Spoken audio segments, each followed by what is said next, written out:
Ok, bueno, vamos a empezar esta sesión de hoy de reconexión con el corazón, donde vamos a revisar varios conceptos, especialmente ampliar el concepto de por qué se genera la desconexión con el corazón y se genera la somatización. Vamos a entrar en el tema del estrés, cómo el cuerpo responde a ciertos eventos con una metáfora, y Felipe sobre la homeostasis. Existen muchas causas a la pregunta ¿por qué se enferma el corazón? Las causas se van a ir exponiendo en los diferentes talleres, sin embargo, este libro se enfoca principalmente en las causas somáticas.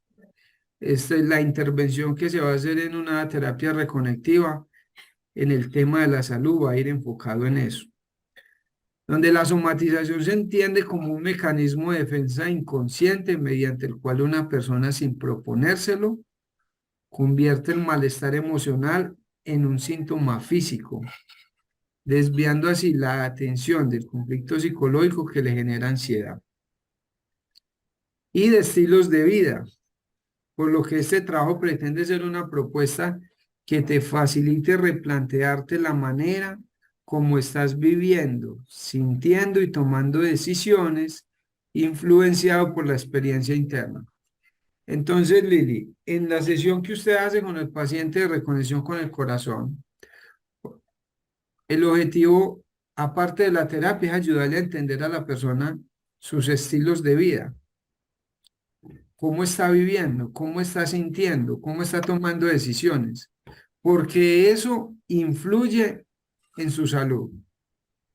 ¿Queda claro ese tema ahí?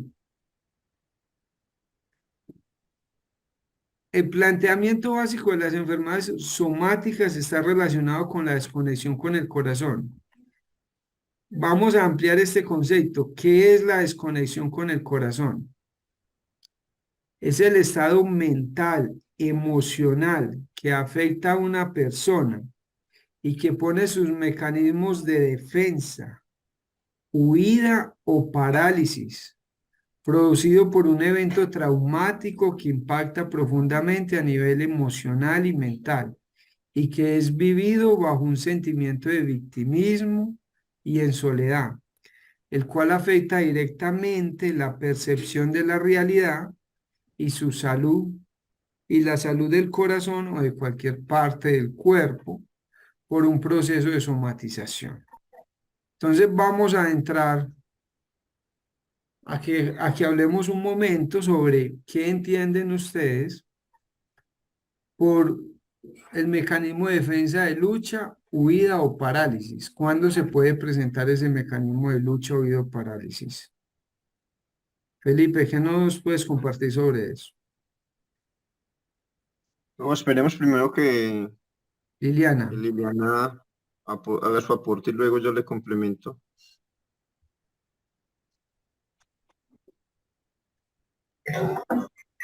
Bueno, una cosa que me pareció muy interesante en el documento es que, a ver, el mecanismo de lucha o de huida es el que se activa cuando nosotros detectamos una amenaza, sea en cualquiera de los planos, ¿cierto?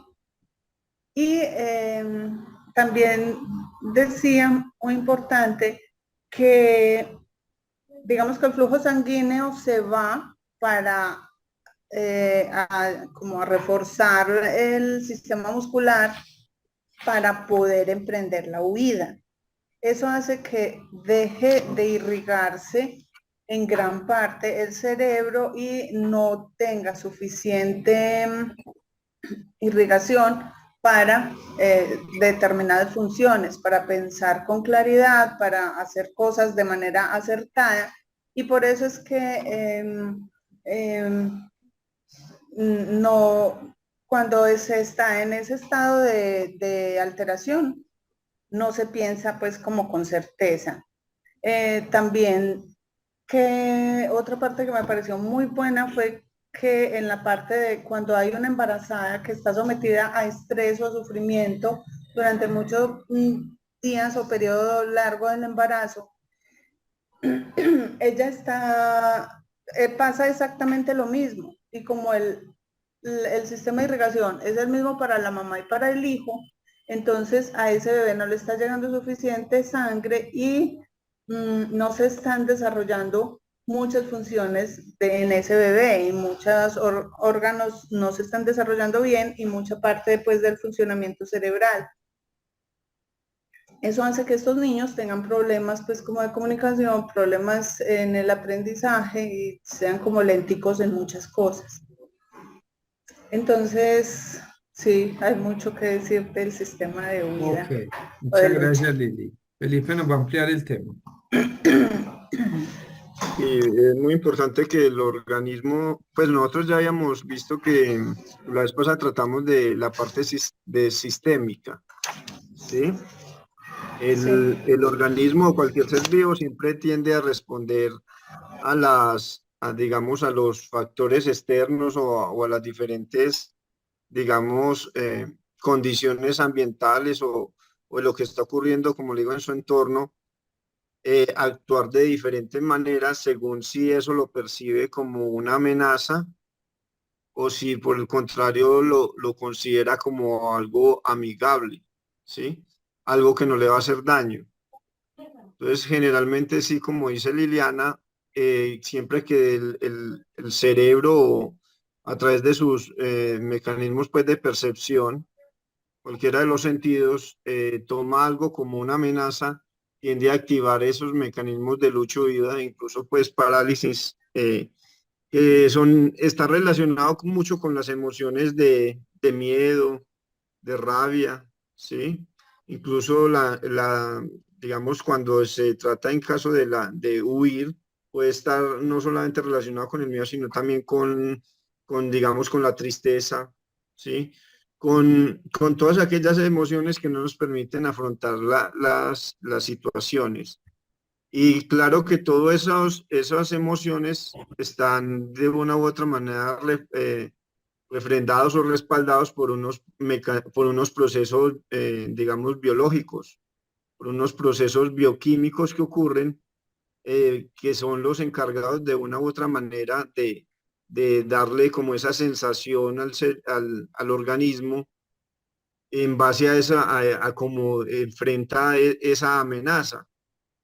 Y eso va a tener diferentes repercusiones a nivel del comportamiento, los cuales, si no se saben afrontar, pues va a terminar perjudicando al organismo y sobre todo cuando esos estados de lucha o huida o de parálisis o miedo y esas emociones de ira, digamos, también sí, de enojo, de tristeza, todos esos son sostenidos a largo plazo y que hace parte mucho del fenómeno del estrés. Todo eso termina afectando también el organismo, porque altera todo lo que son los neurotransmisores, todo el sistema hormonal, o sea, todo el sistema endocrino y también el mismo sistema nervioso de una u otra manera se cansa o como ocurre, digamos, por decirlo así, como un efecto burnout, que le llaman así, de agotamiento. ¿Sí? Porque las vías metabólicas también se agotan, sobre todo si no le está llegando, como mencionaste ahorita en el ejemplo, si no le está llegando suficiente sangre que le proporciona la oxigenación y los nutrientes necesarios para que el cuerpo siga funcionando de manera óptima. Entonces, como y esto que vamos a tratar va a estar muy relacionado con la homeostasis. ¿Por qué? Porque es necesario comenzar o generar estrategias, herramientas o digámoslo, o actividades relacionadas de una u otra manera a tratar de compensar todo eso que está ocurriendo que de una u otra manera nos puede perjudicar. Todo ese estrés sostenido, toda esa tensión sostenida puede perjudicarnos, entonces debemos generar esas estrategias, herramientas y actividades para poder compensar todo ese daño que se puede producir. Entonces ahí es donde entran en juego otros mecanismos que se llaman de aprendizaje, de crecimiento y de mejoramiento continuo. Porque eso a la vez, en el anterior, en los mecanismos de lucha, se activa una parte del sistema nervioso que es el sistema nervioso simpático, ¿sí? y que ese es el que está relacionado mucho, por ejemplo, con la hipertensión, por ejemplo. Está relacionado mucho también con cuando está como de manera sostenida, que activa todos esos neurotransmisores como el cortisol, que puede incluso bajar desactivar o en cierto modo disminuir un poco, deprimir el sistema nervioso. Ve, el sistema inmunológico, por lo tanto, puede la persona incluso sufrir mayor enfermedades por parte de microorganismos. Entonces, eso debe ser compensado por los mecanismos de aprendizaje, crecimiento y mejoramiento continuo, los cuales están respaldados ya es por la otra parte del sistema nervioso, que es el parasimpático, que está más relacionado con todos aquellos procesos que tienen que ver con la reparación del organismo, o sea, la reparación a nivel celular, con lo que tiene que ver con la síntesis digamos, de hormonas, con la síntesis de neurotransmisores, con la síntesis de también, digamos, de otras sustancias, enzimas que llaman para poder mejorar el metabolismo.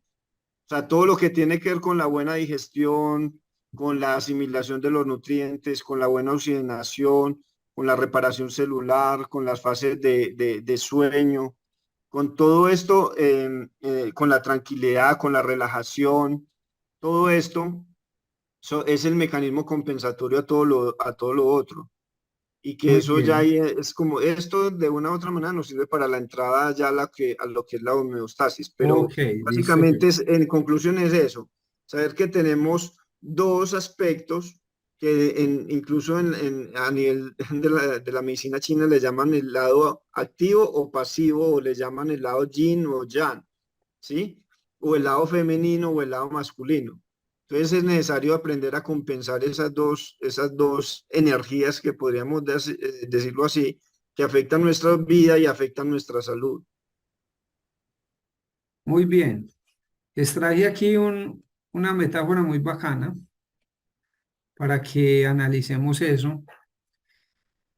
¿Cómo identificamos cuando una persona, por ejemplo, está, sus mecanismos de defensa están en lucha?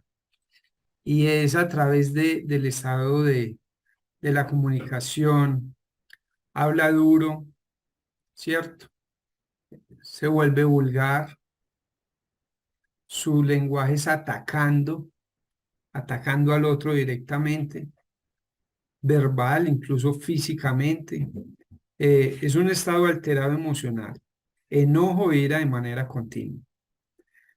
Cuando una persona huye, ese es la personalidad, entonces cuando encontramos al que es muy extrovertido, de pronto lo ve usted introvertido, que es muy hablón y de pronto está muy callado, que el llanto viene de manera regular, lo ve usted meditativo, ya no existe eventos sociales.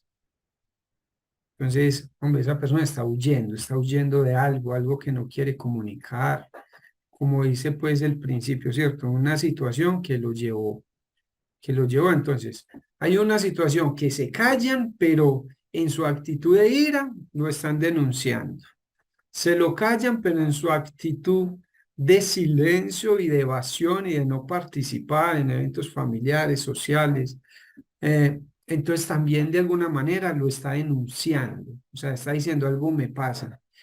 Y la parálisis está muy relacionada con esas personas que están constantemente agotadas, que, que, que luego, que es que yo, vea, es que me estoy tomando unas vitaminas súper buenas, pero eso para que no me hiciera efecto. He dormido todo el día y sigo con sueño. Entonces ahí usted va entrando. Entonces vamos a analizar qué es el estrés con esta metáfora. La gatita Lucy sabe que cuando nos encontramos en una situación que consideramos peligrosa o difícil, nuestro cuerpo tiene distintas reacciones. Cuando ella se estresa, siente cómo su cuerpo se comienza a preparar para una de las tres posibles opciones: atacar, paralizarse o huir. Para esto el corazón comienza a latir más rápido. Se cancela el hambre y si la panza está llena podría vaciarse, así como también darían ganas de orinar urgentemente. Se comienza a sudar y la temperatura del cuerpo baja, por lo que es muy común sentir las manos frías. El puntito negro del ojo, la pupila, se hace grande para poder ver mejor. Para que puedas visualizarlo, Lucy ha dejado un dibujo de cómo se ve estresada. ¿Cómo ve pues esa belleza? ¿A qué podemos concluir ahí, Liliana? ¿Cómo detectaría usted entonces que su hija o usted o un paciente que tenga en ese diálogo inicial de reconexión está en un estado de estrés? ¿A través de qué? ¿Qué nos dice la historia? Cuéntanos, Lili. Bueno, la observación, mirar mucho el comportamiento, el lenguaje verbal y no verbal. Ujú. Em, las personas que están siendo o se sienten víctimas de algún tipo de ataque que sea eh, a un ataque constante, según lo que leí, decía que eran más lentos porque pues ya hay torpeza porque están enfocados en estar a la defensiva y eso hace que tengan ciertas cosas que los hacen más lentos. Bueno, Y ¿cómo aquí más con el ejemplo que detectó? nos da Lucy. En este ejemplo, pues bueno, ella, según lo que ella dice, se le aumentan los latidos, la frecuencia cardíaca, si estuviera o no llena, ya siente que ya está vacía o también hay personas que cuando están nerviosas o así, pues antes se les da diarrea. Bueno, les aumenta la temperatura, no, les baja la temperatura, les sudan las manos, empiezan a sudar, la pupila está dilatada, tiene una midriasis. ¿Qué Muy bien. más? Les voy a compartir un ejemplo de un caso que estoy atendiendo en reconexión con el corazón. Y es de un chico que tiene las manos frías y suda de manera continua. Es un proceso más bien exacerbado, entonces el chico ya lo han visto varios médicos, especialistas, está tomando medicina, está en tratamiento. Entonces alguien le habló del proceso de reconexión y le dijo eh, que el chico entre a unas terapias psicológicas o que busquen un profesional para que lo acompañe. Bueno, me lo presentaron y comenzamos el diálogo y le pregunté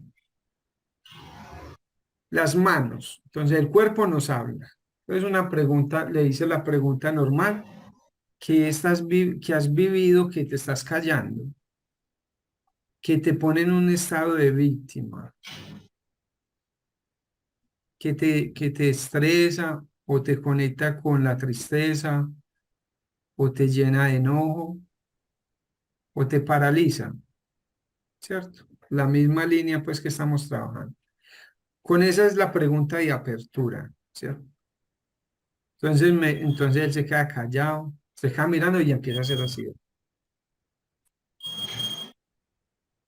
Y empieza a mover las manos, pero él no era como consciente, porque entonces él me miraba y era haciendo así, o sea, él pensaba, pero a medida que pensaba estaba haciendo eso. Por ahí al minuto dijo, es que yo no sé qué hacer con mi vida, ¿cierto? Yo no sé qué hacer con mi vida. El joven tiene 19 años. No sé qué hacer con mi vida. Yo siento que en mi casa no me quieren, ¿ya? Entonces la somatización está acá. No sé qué hacer con mi vida, en mi casa no me quieren. Ah, muy bien. Entonces, todo está relacionado con el afecto del amor. Usted sabe que a través de las manos se dan caricias, se dan abrazos y todo. Y le pregunté, ¿cuándo fue la última vez que abrazaste a tus padres? Y me dijo, no, es que el problema es que mis papás se separaron.